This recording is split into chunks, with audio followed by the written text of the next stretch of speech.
Halo YouTubers, ada hal penting yang bisa jadi kunci gimana caranya channelmu mulai diserbu viewer dan subscriber. Simak terus.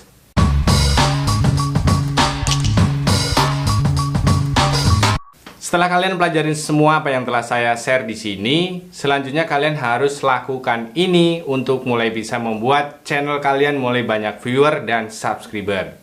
Secara teori ini gampang, tapi penerapannya harus benar-benar serius. Termasuk saya sendiri masih sulit untuk praktekin hal ini dan masih terus belajar dan mencoba. Namun cara ini bisa dilakukan oleh siapa saja walaupun channelnya masih baru atau kecil. Harusnya udah pada tahu ya apa yang terpenting buat YouTube saat ini. Jumlah viewer, jumlah subscriber. Yang belum tahu silahkan subscribe, nanti ditonton semua video yang ada di sini. Oke? Saya banyak mendapat laporan dari teman-teman, Bang, viewer saya tiba-tiba meledak. Subscriber saya sebulan ini bisa ribuan. Apa penyebabnya? Setelah saya korek-korek dan telaah, ada kesamaan pola di situ dan saya bisa simpulkan penyebabnya. Jadi tidak ada lagi hal yang namanya random, tiba-tiba, hoki, dan sebagainya. Saat sebuah channel mengalami ledakan viewer dan subscriber. Yang sebenarnya terjadi itu begini, channel tersebut mengalami efek bola salju, dimana karena beberapa sebab bergulir terus dan menjadi besar. Bola salju ini ada di algoritma YouTube, dan saat kita bisa menyentuhnya, maka sekarang mari kita lihat di channel ini. Seperti yang kalian lihat, channel ini mulai mendapatkan efek bola salju sekitar bulan Agustus sampai September 2018. 3 bulan kemudian channel ini mencapai angka 100.000 subscriber. Walaupun lambat di awal, dalam 10 bulan bisa mencapai angka tersebut. Nah, apa penyebabnya? Yang pertama ternyata adalah engagement atau masalah interaksi. Ini yang rupanya menjadi penyebab channel ini naik, karena interaksi dari penonton yang berasal dari komen, like, share, dan sebagainya. Engagement atau interaksi ini menjadi favorit algoritma YouTube. YouTube akan mulai melirik channelmu saat videomu dikomentarin banyak orang. Banyak cara yang bisa kamu lakukan agar videomu dikomentarin orang. Bisa minta mereka dengan cara yang unik, kasih pertanyaan, bikin kuis, dan sebagainya. Bahkan saya pernah nyoba ya, ada tulisan di video saya yang saya bikin seakan-akan itu salah ketik. Hasilnya pada cuek aja. Gak boleh nyimak kali ya. Tapi ya lumayan lah, ada beberapa yang komen dan ngasih tahu. Jadi sebenarnya apa sih yang biasanya membuat orang mulai untuk memberikan komentar? Tidak lain karena isi video itu sendiri. Entah dari topik, kreativitas, atau hal lain yang bisa menarik penonton. Kamu bisa bayangkan seperti ini. Saat ada pengamen, artis jalanan, atau tukang obat yang berinteraksi di pinggir jalan, yang beratraksi di pinggir jalan, maka akan banyak orang yang berkumpul di situ kan, memperhatikan. Tapi ada juga orang-orang yang cuek dan berlalu begitu saja. Orang-orang yang berkerumun ini karena punya ketertarikan yang sama oleh apapun yang dipersembahkan oleh performer tadi. Saat kamu membuat sesuatu untuk sekelompok orang tadi, ditambah lagi kamu ajak untuk mereka berinteraksi, maka videomu akan dibanjiri feedback. Dalam hal ini bisa berbentuk komentar, like, share, dan seterusnya. Lebih detailnya nanti akan saya buatkan videonya terpisah. Jadi, simak terus ya. Itu pertama. Yang kedua, ini yang saya sendiri belum berhasil maksimal ya, retensi penonton. Ini sangat berpengaruh buat YouTube untuk lebih banyak menyebarkan videomu. Kalau misalnya videomu 4 menit dan rata-rata tontonnya 2 menit, artinya cuma 50%. Menurut saya belum cukup bagus. Bikin jadi 70% maka itu akan bagus banget. Lebih dari itu, maka videomu top marko top. Jadi entah gimana caranya, kamu harus bisa produksi video dari konsep, storyline, syuting, sampai editing yang bisa menyedot perhatian penonton. Pelajari terus jenis konten itu seperti apa. Harus tahu bagian mana yang nggak bagus dan bagian mana yang bagus. Video dengan durasi 7-10 menit kalau bisa minimal bisa dapat 3 menit itu rata-ratanya segitu. Minimal. Usahakan 70% maka kamu akan merasakan efek bola salju ini. YouTube sangat menyukai konten yang presentasi tontonnya tinggi atau watch time-nya tinggi karena artinya videonya menarik. Video yang menarik akan bagus untuk dipasang iklan, maka layak untuk direkomendasikan. Masuk akal kan? Nah, gimana caranya agar video kita disimak orang? Syukur-syukur bisa mencapai 70%. Coba perhatikan hal berikut ini dan coba dicatat. Ini penting banget. Oke, siap? Pertama, provokasi. Coba kamu lihat video-videomu, kemudian jawab pertanyaan ini dan catat. Apakah videomu bisa memprovokasi penonton di 5-10 detik pertama? Atau ntar malah sebaliknya, Jangan sia-siakan kesempatan saat orang mulai ngeklik thumbnail videomu. Orang tuh udah mau mampir loh. Jangan dicuekin atau malah nggak segera dikasih tahu videomu akan bahas apa. Waktu di London kemarin, saya tertarik mampir ke sebuah kios souvenir karena yang dagang neriakin saya gini, murah, murah, murah gitu. Padahal itu cuma strategi mereka setelah lihat muka saya seperti ini, yang pasti orang dari Indonesia, demen belanja, keluarlah satu kata andalan itu. Padahal ya cuma itu aja yang mereka tahu sebenarnya. Oke, itu ibaratnya thumbnail. Nah, waktu saya samperin, mereka tuh nggak bertele-tele. Nih gantungan kunci 1 pon, kalau beli 10 dapat sekian. Silahkan lihat-lihat. Maka saya jadi lihat-lihat. Goyang ya. Selanjutnya apakah orang akan nonton di menit-menit selanjutnya? Awalnya cuma dijanji ingin gantungan kunci, tapi karena di situ banyak hal menarik, saya bisa setengah jam ada di situ menyimak barang-barang yang dipajang. Saya bisa bertahan di situ karena tokonya isinya bagus-bagus, murah-murah lagi. Kemudian di videomu apakah bisa menyampaikan apa yang telah kamu provokasi di bagian awal tadi? Selain ada gantungan kunci yang ditawarkan tadi, toko ini malah bisa menawarkan barang lain yang tidak kalah menarik. Videomu harus bisa seperti itu. Bisa bikin orang ngeklik, bisa ngasih penawaran menarik dari awal.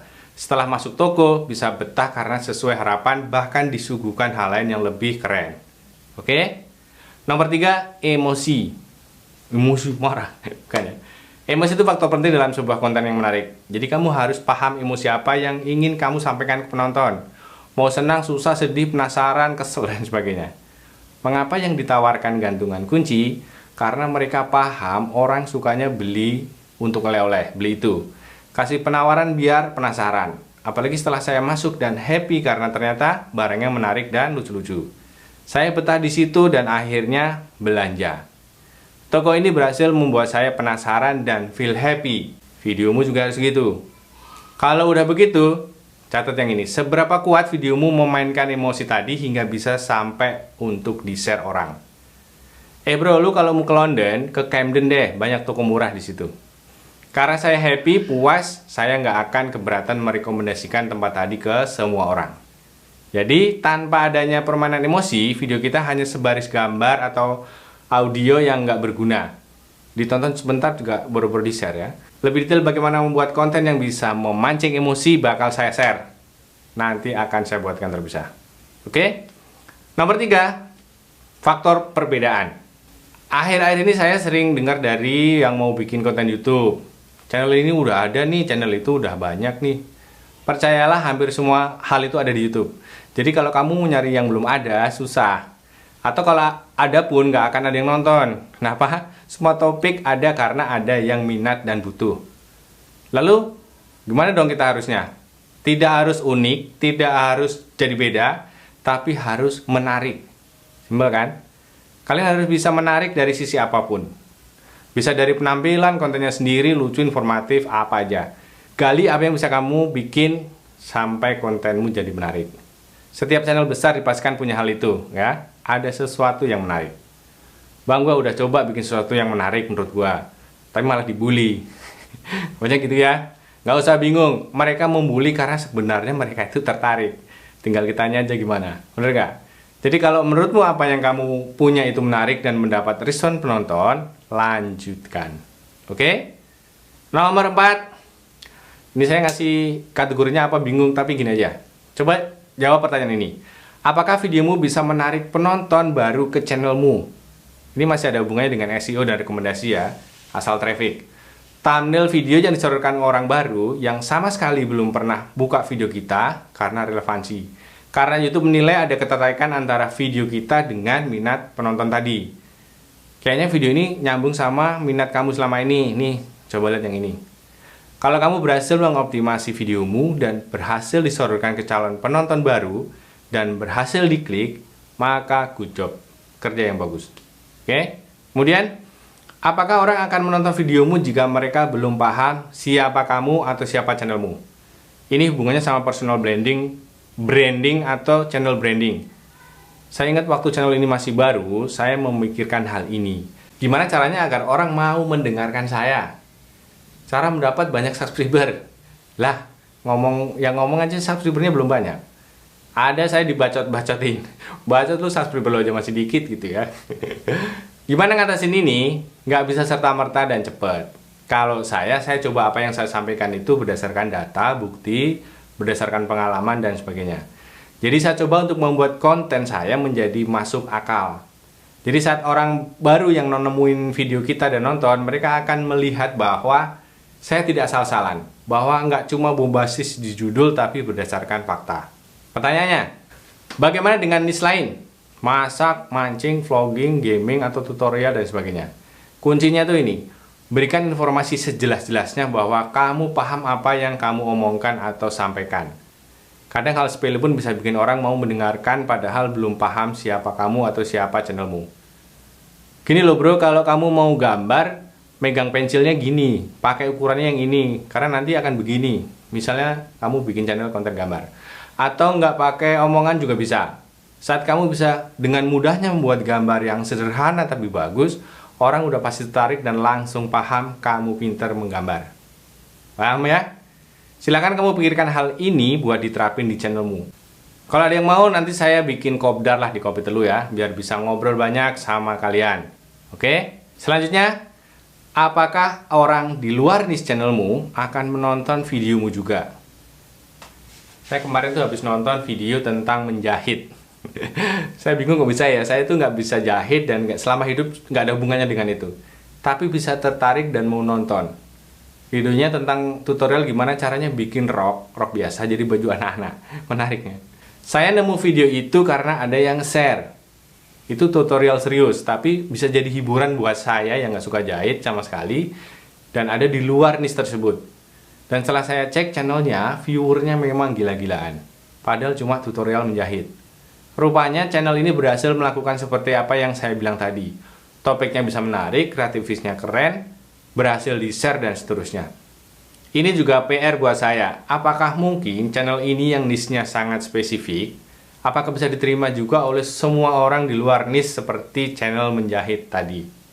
Oke? Jadi selama kamu bisa memaksimalkan hal yang tadi saya bilang, saya berani jamin videomu bisa viral dan bisa memicu momentum bola salju dari algoritma YouTube. Selama kamu bisa bikin sesuatu yang menarik menjadi viral bukan hal yang mustahil. Dan ini bisa didapat oleh channel siapapun walaupun masih kecil dan baru. Dan setelah channelmu berkembang dan mulai banyak views, mulai banyak subscriber, barulah kamu memikirkan masalah penghasilan.